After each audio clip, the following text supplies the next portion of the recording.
All right. Welcome to tonight's spotlight for VANOMA. Tonight we're featuring Sabiya Davis. She's a young designer and urban planner with Hanbury in their Richmond office. We first actually met Sabiya while she was a student studying at University of Virginia. Quite impressed with her journey, and I wanted her to share it tonight. So I'm gonna stop talking and just kind of hand it over to Sabiya. Great. Okay, so we went over this already for those, just a few announcements and conference fundraiser sponsors. Welcome, everybody. I know this is the first time for a few of you in the office, and some of my coworkers are also here. So I just wanted to thank you guys and everybody online for joining us today. This is a cool opportunity just to kind of get to know everybody, have a little conversation, because this is a conversation. I'm not trying to just talk at you guys for an hour. I want you guys to ask the questions if you have it, or, if I need to expand on something, feel free just to kind of chime in. If there's a term that I use that you're not aware of, please let me know, okay? Because I would love to talk about it. So this is Hanbury. I started working with Hanbury last year. I came in as an urban planner, and I've been working in all different areas at the firm, predominantly on the master planning team. So do a lot of master planning for college campuses, and even dabble in a little bit of graphic design, some marketing. It's been fun. I've been learning a lot of different things, meeting a lot of different people, and it's been great. So a little bit about me. I'm from Richmond, Virginia, and I went to UVA and I got my bachelor's in urban and environmental planning. I first got introduced to NOMA in my second year. I started off as more so of a, started off as more so of just a person that goes to the events. Were you in NOMAS, like the student chapter? Yeah, I was in NOMAS, the Okay. UVA NOMAS chapter. And I mean, I really liked it. It was hard to do at first because it was during the pandemic, but people are persistent, especially when trying to create a form of community. Eventually I was elected as the treasurer and eventually as the president in my senior year. And that was an incredible opportunity. I got to kind of put together all sorts of events for my peers and for incoming students.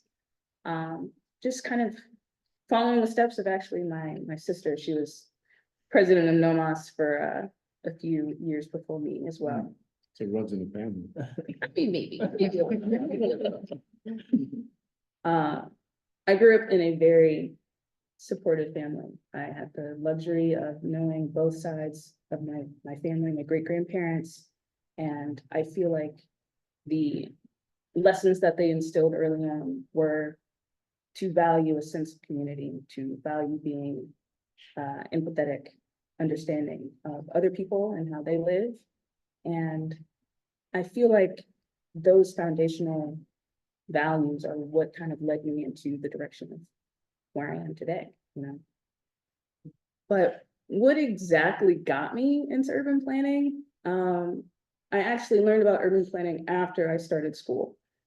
I had no idea what it was before. I went into architecture school thinking I wanted to be a landscape architect, and architecture as an undergrad would be a nice foundation to get to that, of course, for grad school. But then I took Tim Beatley's class. He taught the intro to urban planning. Intro to urban planning, which was like a 200 student class, super massive, crazy, right? But he was just so passionate about urban planning and the things that he would talk about, like biophilic design, the importance of being involved with nature. Yeah. No, I was gonna ask, like, what is biophilic? Yeah. Okay. Biophilic is basically the love of nature, the love of nature and incorporating it within the built environment. Hmm. So, for example, when you think of a green wall, or when you think of a bioswale, which is basically just like a water feature that someone could use to make a storm water treatment space look a little bit more fun, a little bit more welcoming, you know? Even designing a wall with a stencil of leaves or some sort of plant life is a level of biophilic design, right? Yeah. And I love it. I love it. Could it be fake plants too? Like. It just could be to- fake plants too. Yeah. Okay. It's kind of like a mental thing when you are in the space of a plant or something that gives you the idea of a plant, you know. I think it's kind of like a human innate feeling, you know, having that relationship with earth, with the environment. It alleviates a lot of stress, and that's scientifically proven, you know, to make sure that you have that connection with the natural world. And a lot of what he taught was the importance of that and the importance of integrating nature in urban design. And it stuck with me, you know. I really liked what he talked about, and I liked the hopefulness that it brought. Yeah. So just a few things of what the impacts of biophilic design could be. My favorite topic about urban planning, right? But it's so big. It's a massive topic. Urban planning is often misunderstood, or not understood at all, really. But the way that we live, all aspects of it has some sort of tie to how we design our environment. I like to think of it as kind of a combination, of interdisciplinary subject, right? Of human geography, of architecture, of politics. It's so much, right? And it's forever changing, it's forever growing, and it's forever relevant. Speaking of relevance, the history of urban planning is very extensive. Something that I wanted to bring up was how my identity plays a role in being involved in urban planning and being in that industry. As a Black and Indigenous woman, yes, it plays a major role. The US urban planning history, I mean, the foundation was built on the oppression of my people as part of its design. You know, and we are still feeling the effects of that today.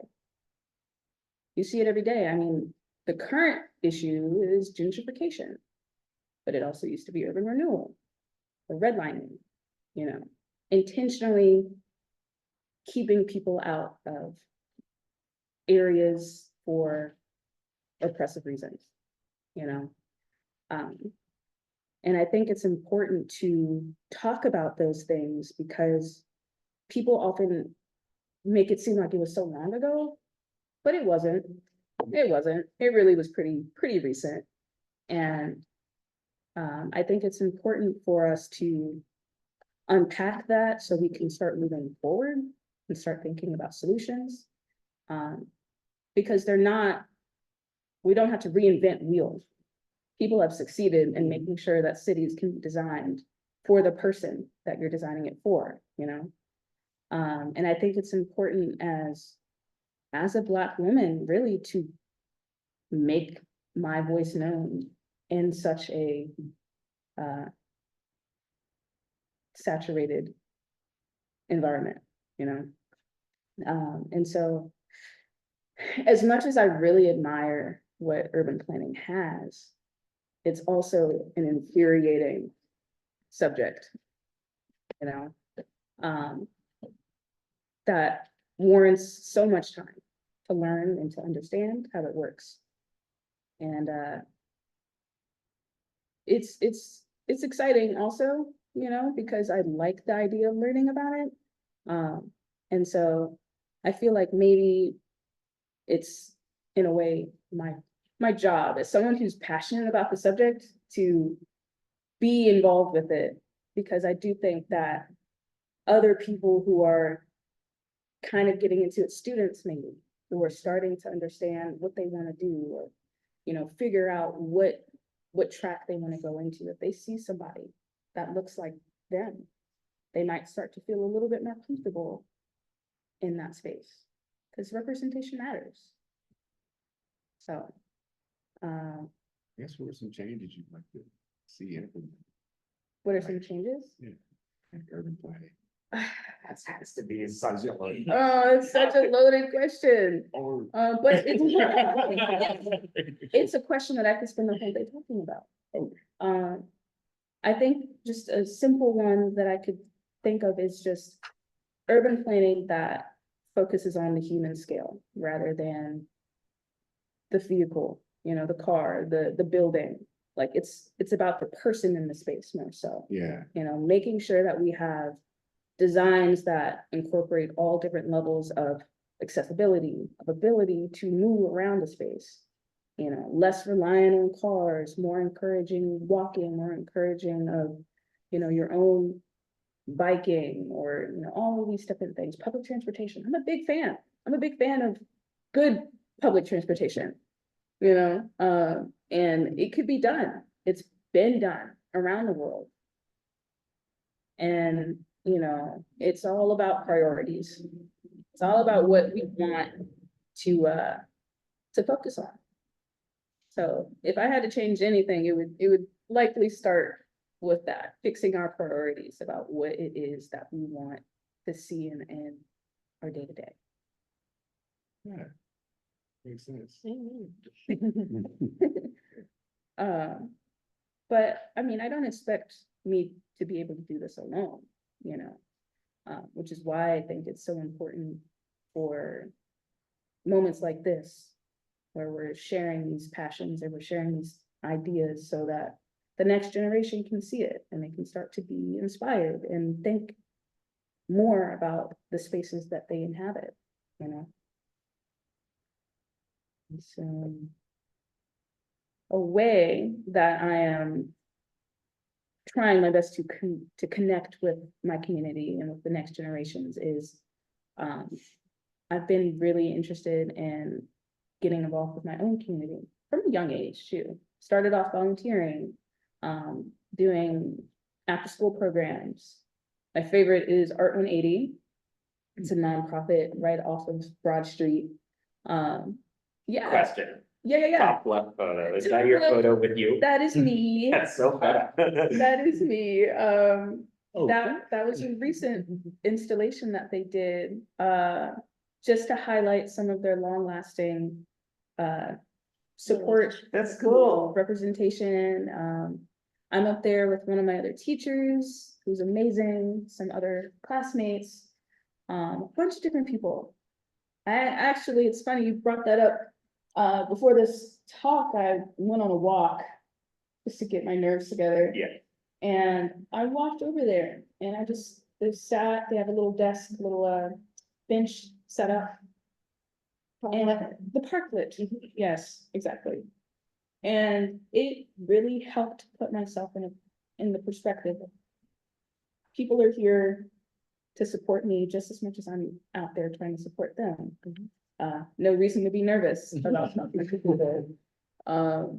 And it brings me a lot of joy seeing the impact that I can make in my space, you know, in such a little small scale. It might feel small scale, but it's big, and I know that. Another thing that I've been working on here at Hanbury is with the Richmond People's Budget. For those who might not know, it's a initiative that is trying to get people, residents of Richmond and the greater Richmond area, more involved in the political process of where their money's going. Their mission is they have $3 million and they want people to help decide where that money goes. The primary focus is on like capital improvement projects, so beautification, different kind of things that could make a neighborhood feel a little bit more friendly, more comfortable, stuff that they feel like needs to get done that the city might not have gotten to yet. That's what they're doing. And they came to our firm looking for some help with their graphics, with their marketing materials. And they put me on that project. And it was fun. I just had fun with it. I just like, okay, I'm a resident of the city. I want to be entertained while I'm doing this, you know, like this is a lot of information. I had to make the rule book. A lot of info. So, you know, make it light, make it fun. Challenge to be digestible. It's a Yeah. challenge to be digestible. But it worked out really well and it was received really well. And I'm not like the main person that they saying like, oh, this person did this. I got my recognition, don't get me wrong. But just watching from the sideline of just how people are absorbing the work that I've been able to provide is a really great feeling. And I think it's important as a foundation of an urban planner to have that passion to be involved with your community. You know, I mean, you're designing for your people. That's the goal at the end of the day. That's the first time I've ever heard of the Richmond people's budget. Like, Yeah, like, I mean, I know a lot of times, like, yeah, you're kind of in the dark about like what your money is going to, you know, the city, state, you know, country. Like you're kind of told certain things, but a lot of times you're just in the dark. You're just kind of guessing. I'm just So kinda it's nice to guessing. have something out there that kind of tells you, hey, this is where it's going, this is where you can do to change it, and make an impact. Yeah, no, I agree. I think it's a really great initiative. They've done it successfully in different parts of the country. I believe it started in Brazil, actually. Yeah, yeah. And so we're trying to bring it to the US and So what are different ways in which the folks that are leading this initiative trying to inform more greater Richmond residents about that? they are doing the grassroots work. Like they are going to communities who only speak Spanish with translators and translated materials to make sure that everybody is getting access, you know? They have the $3 million, but they plan on dividing it equitably based on, you know, the district and the votes. And I mean, because there are some parts of Richmond that are doing just fine. How do they get the $2 million? Is it fundraise or donations or It's actually through the city. the city gets? Oh, okay, so this is Yeah. the budget. City budget. Yeah. Yeah, it's through the city. The city is sponsoring, basically. And these individuals are putting in the groundwork to make it happen.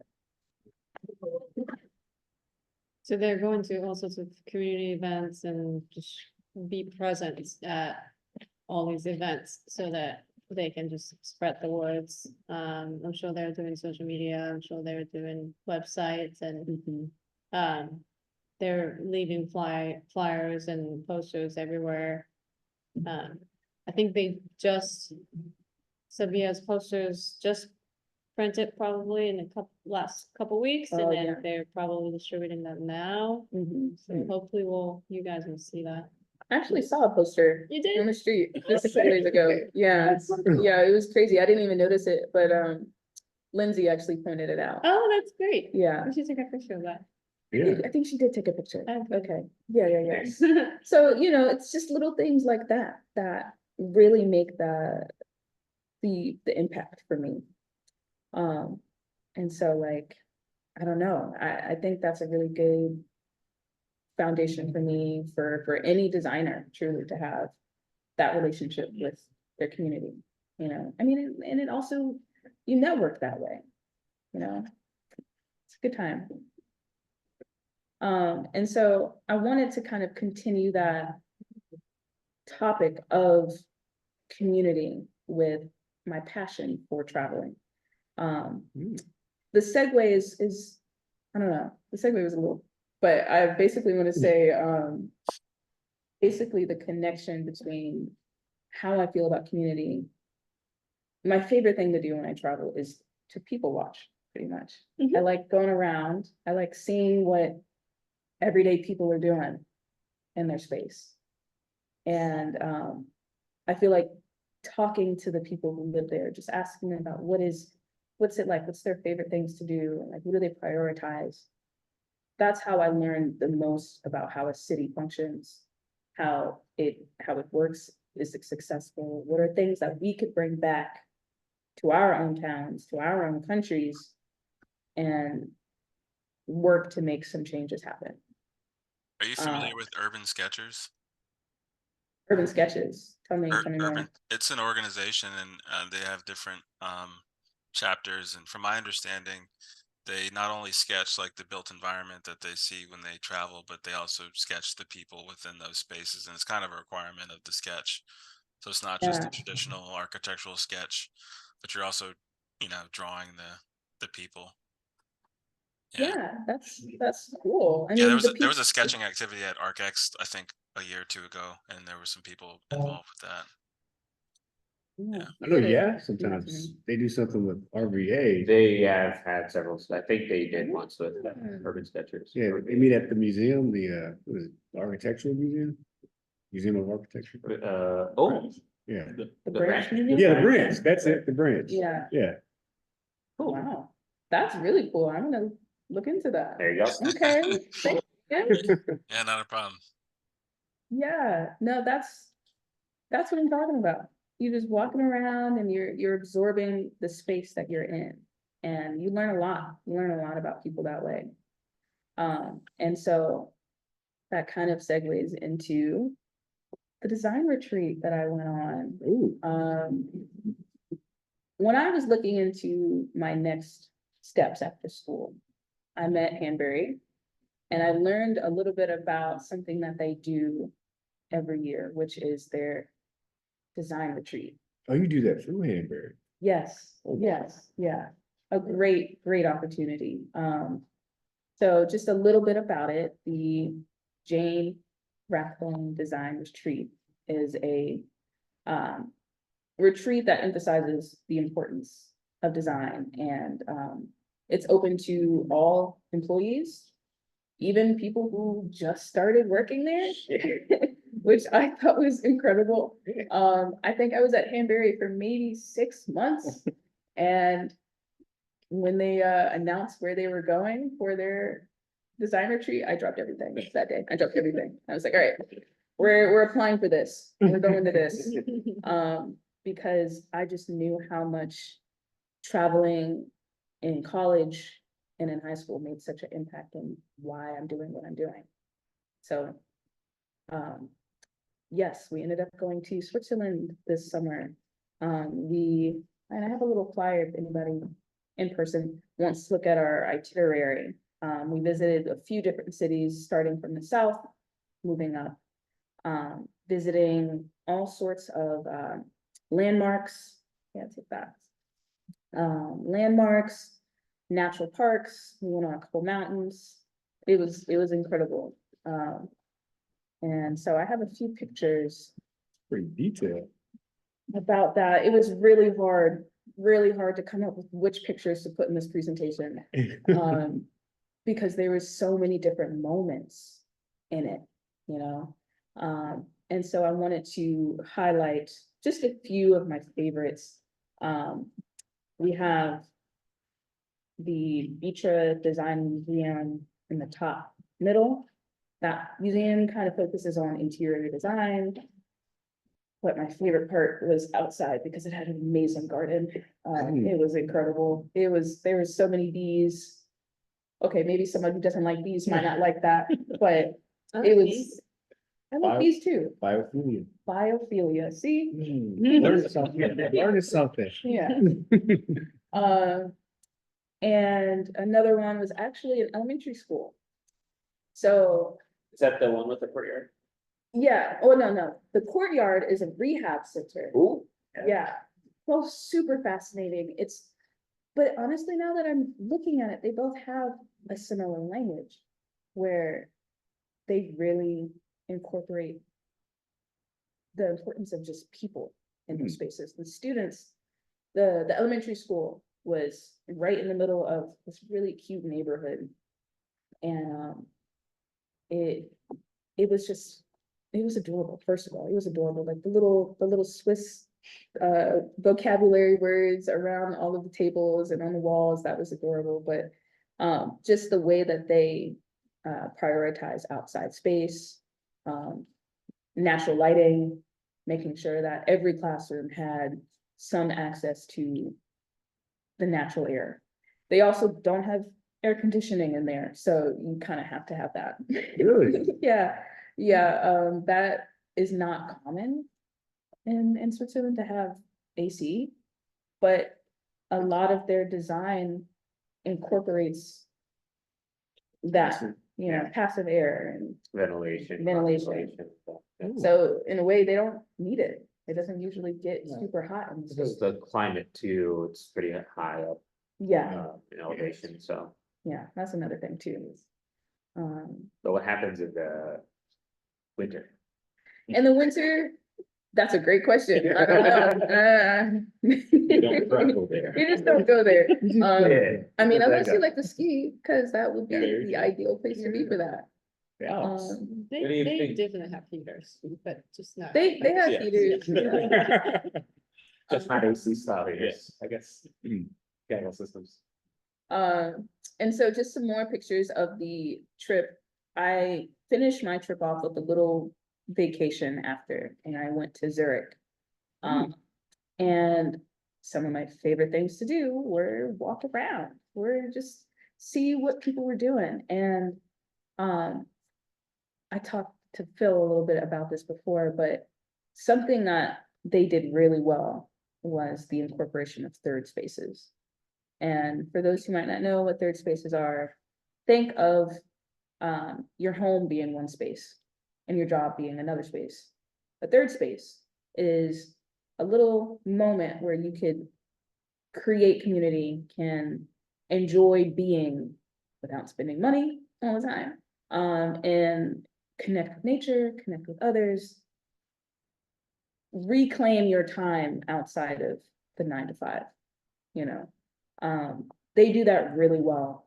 I mean, their parks were phenomenal. I mean, the energy there, they had these things along their rivers where it was just like they cut off the river and people would just swim. It would like be nets, right? To keep them from going downstream. And it would be nets for people to just like swim. I mean, people would swim from work.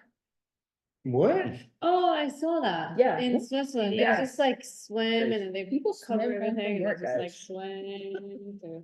You They just just go out to your pretty back. much Yeah. let the river takes them to the work. They would I've have seen a that. bag and they would put all their clothes in it and change into their bathing suits and they would just swim down the river. Oh, Yeah, it's a thing. It was crazy. When I first saw it, I didn't know what it was. I'd go like shadow somebody for a week and try to like just go home. Yeah, Swimming in a river. yeah. I mean, it was incredible. Well, the And water wasn't as polluted over there. Don't do Yeah. it. Oh, man. Yeah, that's another thing with urban planning. Can you in the imagine doing States. that on James? No. don't do that. Where did these diseases come from? Another thing with urban planning in the United States is the idea that like third spaces are just like really cut off from a lot of communities, especially suburbs Yeah. and disadvantaged communities that are mostly of racial minorities because of the car infrastructure, where you have to go to like the car to get to a space, which Mhm. then you consider a third space, but the third space wouldn't be connected to either work or school Right. or home, right? And it's a really, really important part of upbringing where like the third space could just be the cul-de-sac, right? Right. Yeah. Where this is like where you socialize with friends, and then with the advent of technology, that phenomenon is like what we saw with, like, that's the last thing I'm gonna say. What we saw with the North Carolina flooding recently, some parts of North Carolina had the power shut off completely, which prompted school kids to just go out and play together. And that's like harkening back to this, like the way that we were brought up, And generations older than us, just like this is the way that we socialize. Mhm.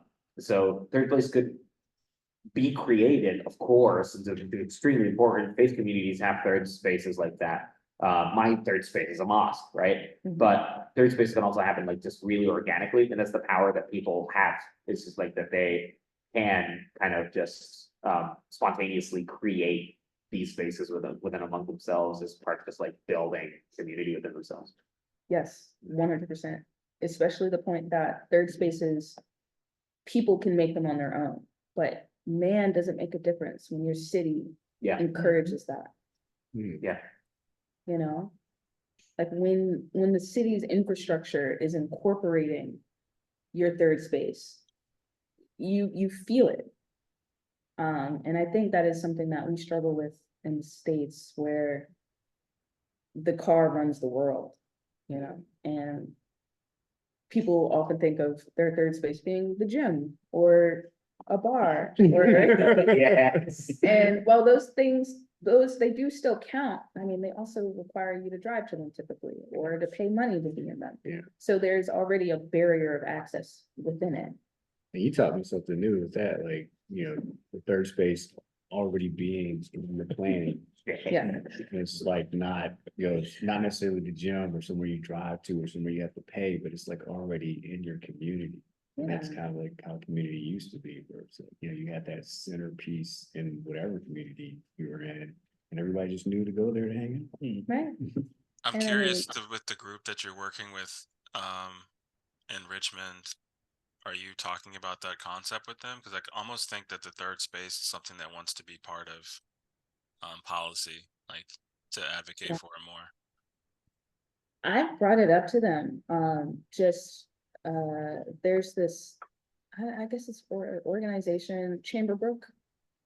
I'm not sure exactly what you would call that, but basically it was a group of people, I'm not sure if they're still active right now, who have the vision to redesign Chamberlain and Brooklyn Park Boulevard in the north side area of Richmond, to incorporate more of those third space moments, whether that be through markets, whether that be through festivals, different things. There's a park at that intersection that hosted some of those events. And I think it was more active before the pandemic, but I think it fell off because of it. And I brought that up to RBAPB, and apparently they have already started talking to them. That's great. They have already started, some of that brainstorming, because the RBAPB mission is nothing new. There are people in the city who have been campaigning for these changes to be made for decades, and what better opportunity would it be to give those people that platform, who've been putting in that work to even understand the communities that they're in, and give them that space. So no, I think they're working on it, thankfully. And before I move on, I wanted to bring up just how great of a trip it was, because I actually got to meet some new family while I was there. With your family? Yes. Wow. Yes. It was crazy. I have a cousin who lived there for a long time. She met her husband there. And while she was there, her distant estranged brother found her on what is it, like the DNA testing websites or something? 23andMe? 23andMe. Yeah. And I was like, you have a sister in Switzerland, just a city over.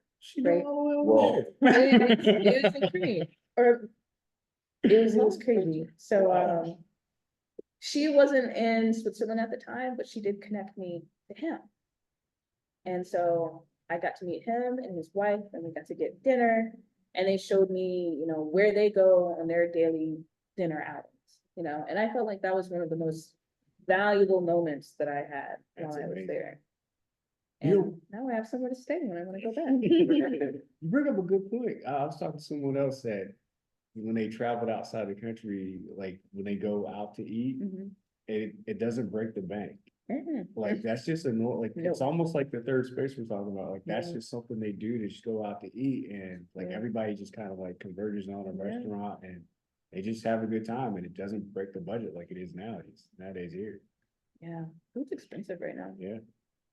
That's a, that's another reason. Collective sigh. Collective sigh. Like you mentioned, that's another reason why a lot of people are staying inside, because it's so expensive. It's so expensive to do anything these days, but it doesn't have to be.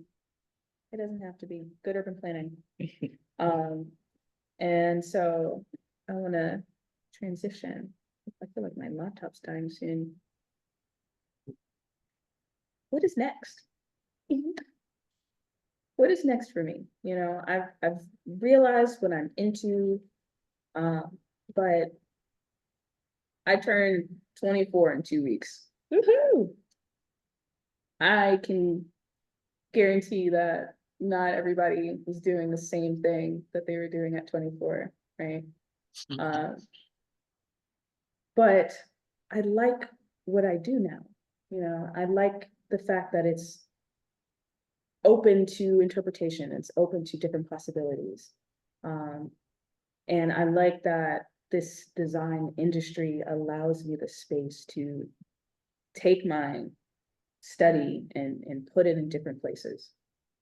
And I mean, with the evolution of AI in design, you know, that's a whole nother world, that's a whole nother Wild West that we could get into, you know, and it's scary, but it's exciting. It's scary, but it's exciting, and I like kind of the idea of not knowing it all right now. I wanted to bring up Virginia Union really quick because that's a project that I've been working on since I started here. And it's actively moving. The master plan, we worked on that a couple months ago, and they're now moving to the next phase. And Virginia Union, I mean, not only is it a pinnacle in the Black community in Richmond, Virginia, in the country, really, but it's also like a personal thing because my grandparents, my uncles, and my aunts went to school there. I'm always school there. Yeah, Yeah. it's 5 minutes away from my house. Yeah. There's a lot of development that is in the works for the area. And to feel like I might be making a change in that environment feels really good, you know? When is that gonna be complete? The Say it again? the master plan for the implemented? It's gonna be a long time.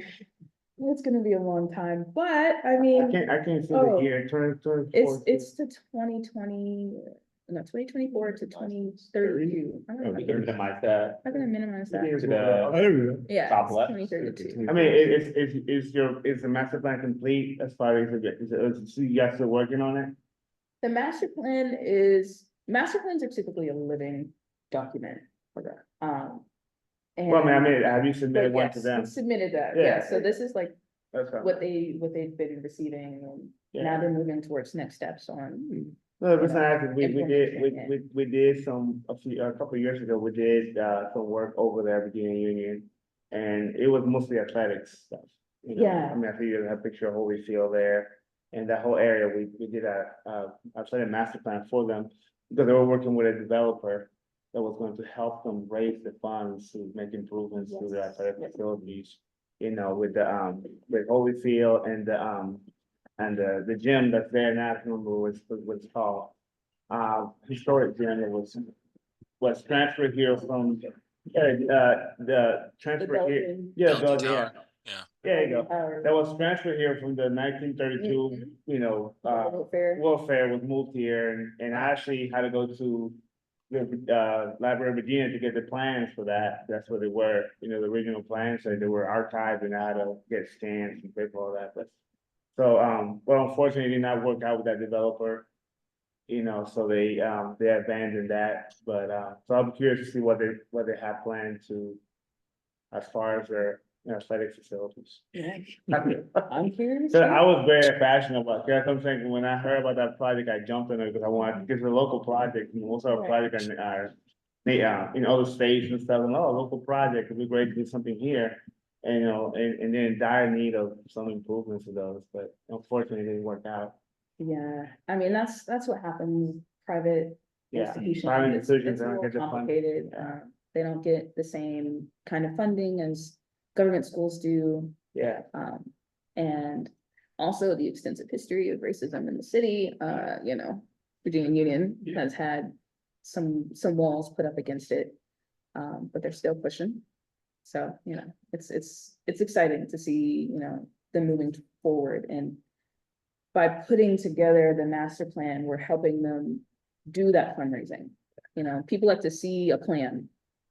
People with the money like to see the plan, and if we can create that plan for them, then, that's the next step. well, I know one thing that was brought up a lot when we were there, we were talking outside, but what kept me brought up was housing.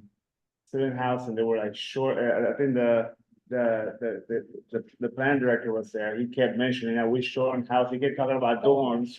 Yeah. We were talking about, we were talking about dorms because they were short on, on the student housing, he wanted to raise funds for that instead of, trying to get athletics going, I'm like, I Yeah, they understand. definitely have some priorities that they need to Yeah. focus on, especially with the Right. student housing. Right. But, we'll see So how they. first, that's all about the master plan.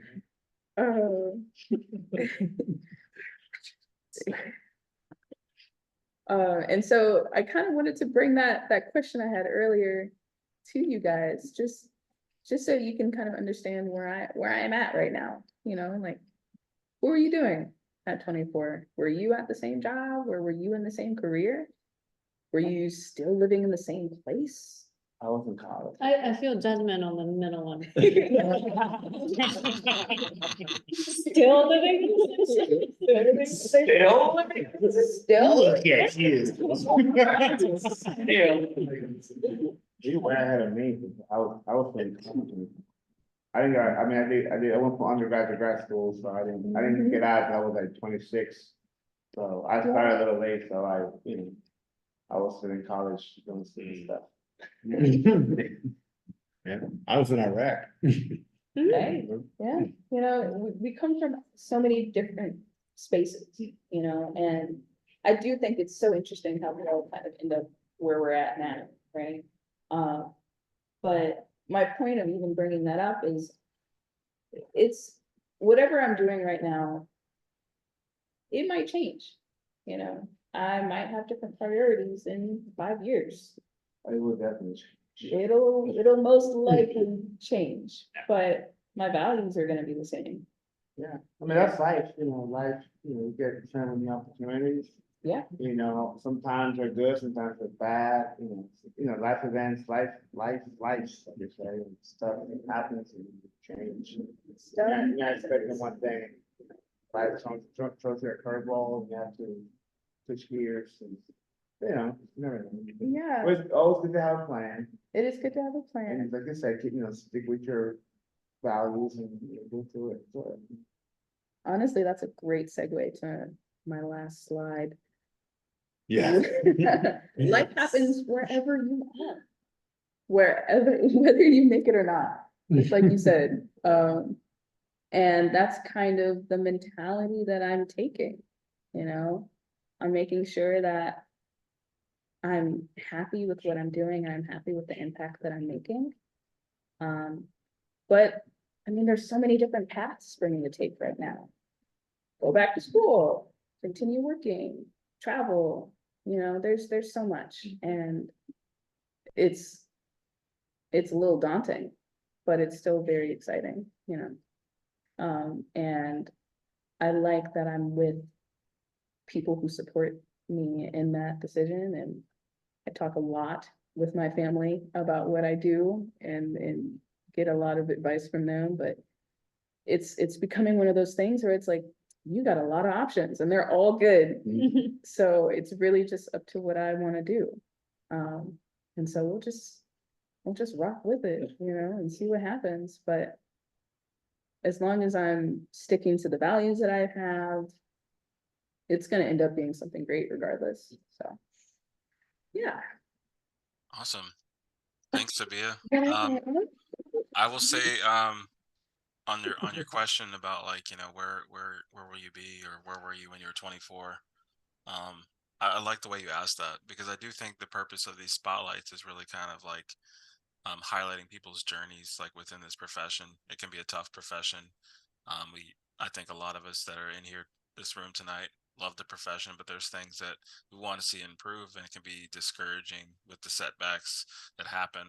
But I think just seeing and sharing each other's journeys, I think, is important. So I appreciate your time and sharing with us, and teaching us new things about urban planning.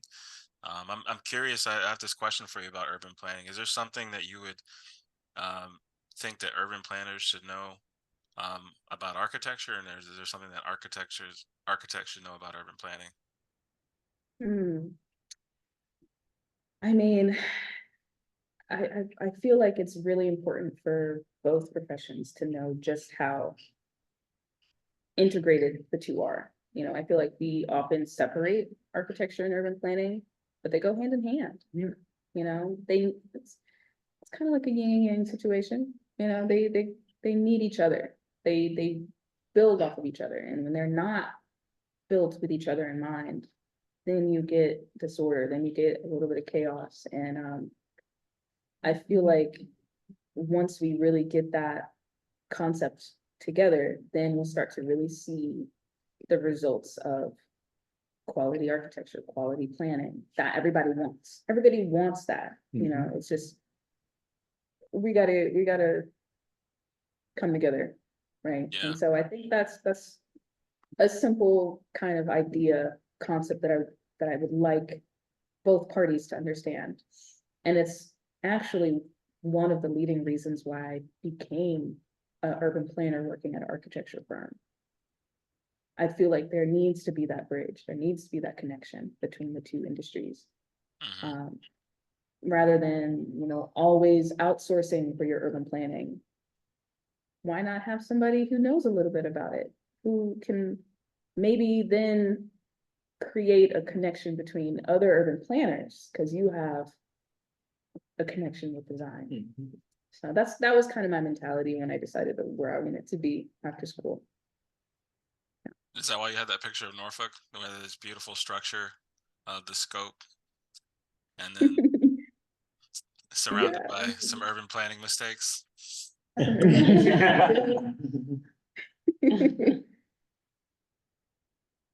But yeah, anybody have? No, any that's, more that's, I questions? feel like it's a good point. I was reading something where it showed like the history of like architecture and like in urban planning and just city planning altogether, just like how it was all the same thing at one point. Like you know, nowadays, like everything's so compartmentalized and separated, but it all started off, everything was the same. And like, you know, through safety, like, you know, fires like in America, like Chicago, like places getting burned down. And then the development of codes and stuff developed from just like, you know, looking at it from the safety standpoint and stuff. And we just saw how do we plan the safest and most like effective way to build a city that people will just burn down and stuff? Like, what materials do we use? So, yeah. Mhm. Yeah, I feel like we focus a lot on things like zoning in the US, and uh that restricts us a lot. I mean, the foundation or like the start of why zoning came into place had to do with racism. It has so many things. And it doesn't lead us to, you know, methods that can evolve. It kind of keeps us in place. And so I feel like, I was gonna say, I got some good news about them. yeah, Like the city of Alexandria just abolished, was it 109? Which was basically their copy of like the Euclidean zoning from like oh, 1946. yeah, So they just voted to abolish it in November of last year. So that kind of like moves us forward, like as far as like, you know, different housing types and stuff, like it's being free. Like was it floor area ratio, like they've done things to kind of like, you know, lighten that up a bit, so like we can get different like housing stocks like in place. So missing middle can be a thing, and like, you know, we can get benefits like less expensive housing stock that's on the market and stuff. So yeah. Yeah, a lot of things are political, you know, people of influence, people who, you know, movers and shakers to get on politicians' ears or even influence voters to, vote a certain way, keep things separated or keep things the way they are. Like I said, for years, like I think you mentioned earlier, we're so car-centric here. And that's, that comes, that came about, in the, after World War II, obviously, but, lobbying for, these car companies lobbying these, politicians to favor these zoning laws for cars, to get away, get out of good public transportation. Mhm. And instead, focus on building more highways. And then not only building building highways through certain neighborhoods because then it's cheaper. Mhm. Yeah. And, it happened here in Richmond when I-95 was built here, that was, that Navy Hill neighborhood was decimated when they built the Richmond Petersburg Turnpike, it was called back then, before the interstate Yep. system was implemented. So a lot of things are political, so that's what we have to always encourage people to, educate people and not educate people, but have them, go vote and voice your opinions on these things, because things are never gonna change. We as designers can design great places, but sometimes the laws don't allow us to do that Right. because, the way zoning or planning or whatever it is, so. Yeah. It's sometimes out of our hands, but we can definitely educate people to do the right thing, I think for me, bouncing off of what you're saying, education and that being one of the more important things of like, yeah, we can design as designers in school. We're taught these are the better things to do, but then you get out into the real world and people are like, okay, but that's not what I want, or with all the policies and all the politics in place, how do you see a way to educate the general public about good design or like making better decisions and advocating for them? I think the group, The Richmond Yeah, People's RVA, Budget. yeah. thank you, yes. Yep. Them being a source, but like, how are you seeing that? Is there another way that designers can advocate for education of people of good design, or how do you see that working? Yeah, I mean, I think the first start is just making it more, digestible. Mhm. I think we kind of talked about it a little bit earlier, but, urban planning is kind of mystified. It's this umbrella term and a lot of people might not know about it, but really it's so integrated in everything we do from childhood, from the start. And I feel like even just fostering better relationships with nature from youth Mhm. can instill the kind of like the prerequisites of what makes good design, empathy, understanding, creativity. I feel like in order to make urban planning more accessible to others, we need to have more of these conversations. So people understand just how, I don't know what's the right word, like everyday urban planning can be. You don't have to be a super big genius to understand the inner workings of urban planning. And quite frankly, I don't think anyone's ever gonna know everything there is to know about urban planning. Yeah. It's one of those forever evolving subjects, and so, yeah, I really do think that the more we talk about it and the more we have these conversations about what it means, people will realize that there really isn't that much to it, and that there are different elements of urban planning that people can connect with, that people will resonate with more, and I think because it's so interdisciplinary, even I said, you know what I'm trying to say.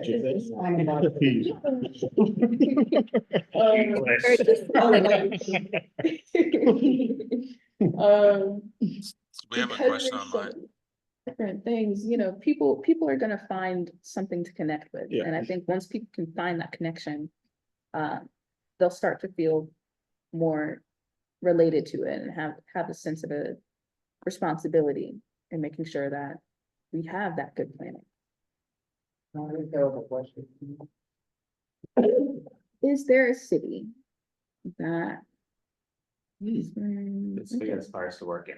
Or international. Or internationally. That's a good question. Thank you, person with the same last name.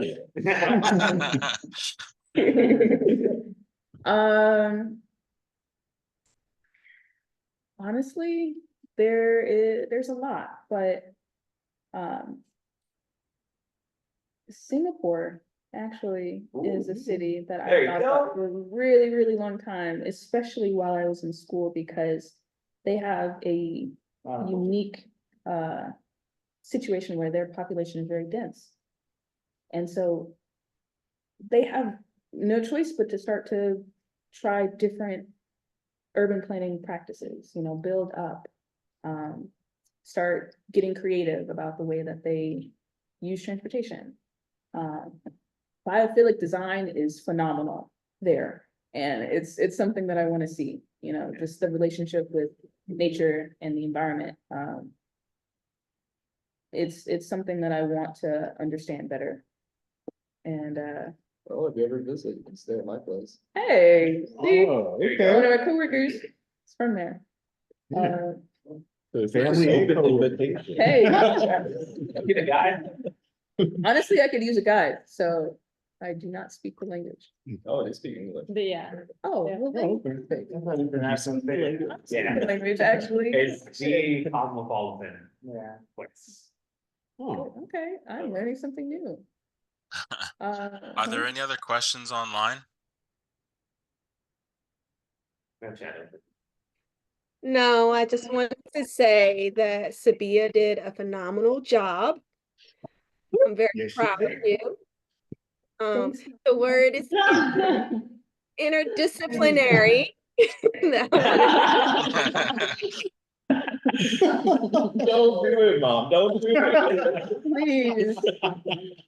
only because I teach interdisciplinary studies Oh, yeah. Yeah. I could say it fluently now, but I also wanted to say I learned a new word today, biophilic, and Sabiya should have also said that she has a biophilic room. I do have a lot of plants. Yeah. Yes. So, but it was an amazing presentation.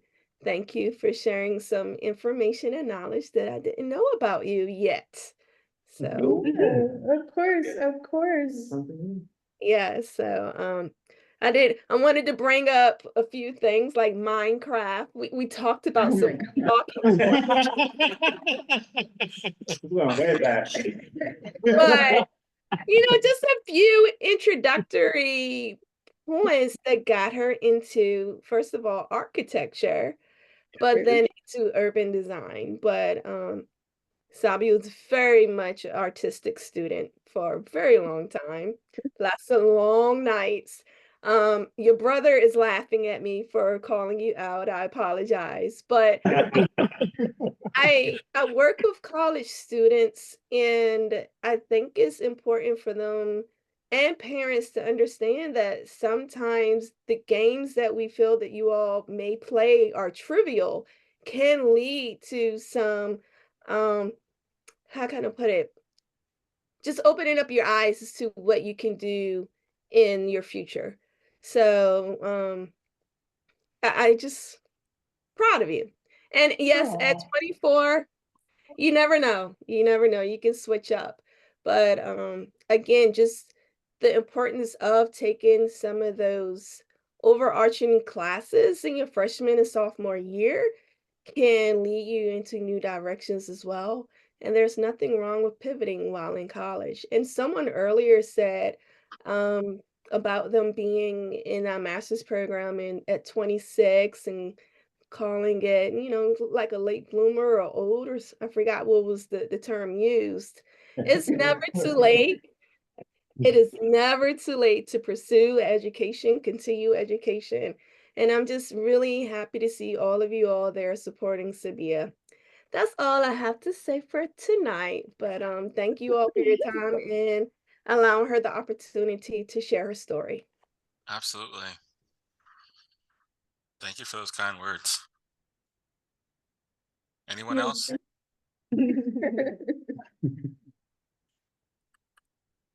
I wanna say, I got, oh, yeah, hold on 1 second, I got 30 seconds. Absolutely, man. Go for it, buddy. No, we really appreciate you doing this, for, being a part of our spotlight, like I said, and, we're very happy for you, we, we met you when you were still in school, and, you graduated and you transitioned into your career. If you ever need any resources from us, please don't hesitate to reach out. Because like I say, you're 24, you're still trying to find your way into your career.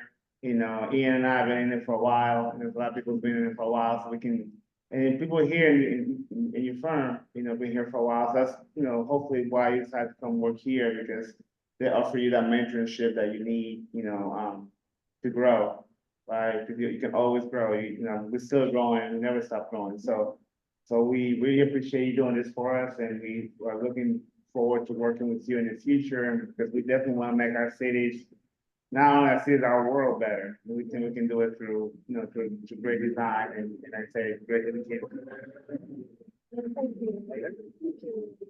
Bye, Ian, I'm done. All right, good. I thought you were gonna talk on your ARE stuff and let the group know that we got an ARE thing coming up, and you're gonna help prepare people get their license. Remind me. I'm at a point when I got my license, several years ago, that I would help those in the journey. So part of this being what we do here at VANOMA, we have a monthly ARE, and Phil can attest to. He's been to a couple of lectures that typically virtual. I think the next one is the 15th. I want to tell you again, I can remember. Yep. But they're typically monthly lectures that we do. We cover each exam. Next exam we're covering is the PPD exam. Completely free. Just I send out a practice test or practice questions, and then we get together on virtually and discuss them.